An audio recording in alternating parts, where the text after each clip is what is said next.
Hi friends, എല്ലാ കൂട്ടുകാർക്കും എൻ്റെ ഒരു പുതിയ വീഡിയോയിലേക്ക് സ്വാഗതം. ഞാനിന്ന് പാവയ്ക്ക മസാല റോസ്റ്റ് ഉണ്ടാക്കാൻ പോവുകയാണ് കേട്ടോ. അപ്പോൾ അതിനാവശ്യമായ പാവയ്ക്ക എടുത്തു വെച്ചിട്ടുണ്ട്. ഇത് നന്നായി കഴുകി വൃത്തിയാക്കി കൊണ്ടുവച്ചേക്കുന്നതാണ് കേട്ടോ. ഇനി നമുക്കിത് കനം കുറച്ചൊന്ന് അരിഞ്ഞെടുക്കണം. അരിഞ്ഞിട്ട് വരാം കേട്ടോ.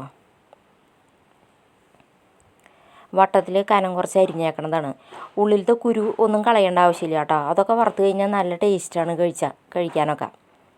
അതൊക്കെ കടിച്ച് തിന്നാവുന്നതേ ഉള്ളൂ. അപ്പോൾ ഇനി നമുക്കിതിലേക്ക് വേണ്ട മസാല എന്തൊക്കെയാണെന്ന് ഒന്ന് നോക്കാം കേട്ടോ. അരച്ച് ചേർക്കാനുള്ളത്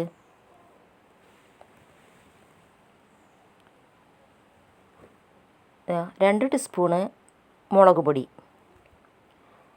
പിന്നെ 1/2 ടീസ്പൂണ് മഞ്ഞൾപ്പൊടി,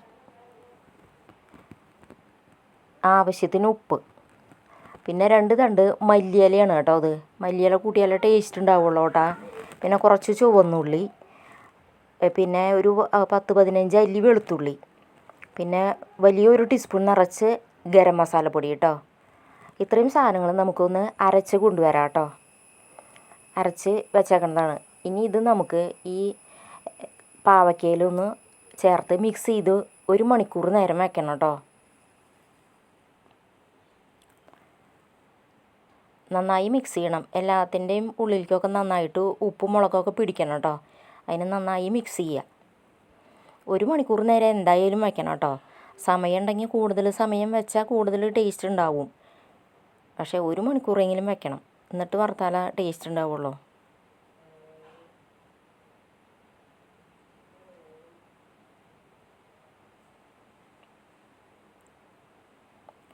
അപ്പോൾ ഇത് ചോറിനൊക്കെ കൂട്ടി കഴിക്കാൻ നല്ല ടേസ്റ്റാണ് കേട്ടോ. അപ്പോൾ എല്ലാവരും ഇതുപോലെയൊക്കെ ഒന്ന് ഉണ്ടാക്കി നോക്കിക്കോളൂ. ഞങ്ങളിവിടെ ഇടയ്ക്ക് ഉണ്ടാക്കാറുണ്ട്.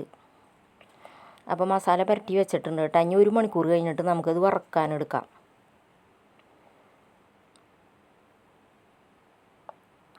ഒരു മണിക്കൂർ കഴിഞ്ഞു കേട്ടോ.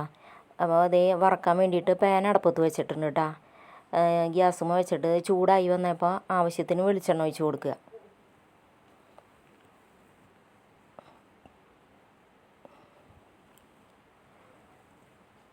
മീഡിയം ഫ്ലെയിമിൽ ഗ്യാസ് കത്തിച്ചാൽ മതി കേട്ടോ. അല്ലെങ്കിൽ ആ പാവയ്ക്ക കരിഞ്ഞു പോവും. ഇനി വെളിച്ചെണ്ണ ചൂടായി വന്നപ്പോൾ പാവയ്ക്കൊക്കെ അതിലിട്ട് കൊടുക്കുക.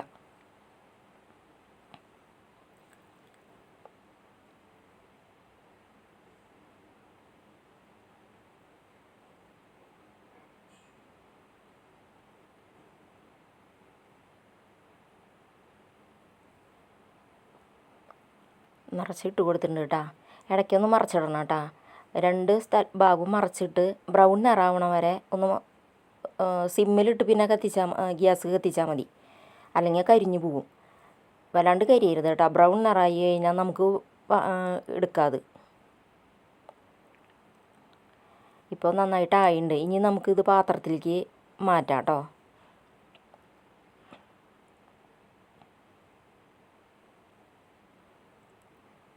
അപ്പോൾ ഇതേപോലെ ബാക്കി എല്ലാം വറുത്തെടുക്കണം കേട്ടോ.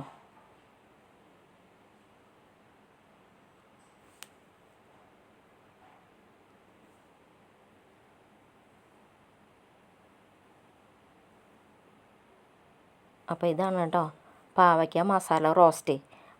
നിങ്ങളൊക്കെ എല്ലാവരും ഉണ്ടാക്കി നോക്കിയോളൂ. അപ്പോൾ നിങ്ങൾക്ക് എൻ്റെ ഈ വീഡിയോ ഇഷ്ടപ്പെട്ടു എന്നുണ്ടെങ്കിൽ ലൈക്ക് ചെയ്യാനും ഷെയർ ചെയ്യാനും സബ്സ്ക്രൈബ് ചെയ്യാനും മറക്കല്ലേ. അടുത്ത നല്ല വീഡിയോ ആയിട്ട് ഞാൻ പിന്നെ വരാം കേട്ടോ.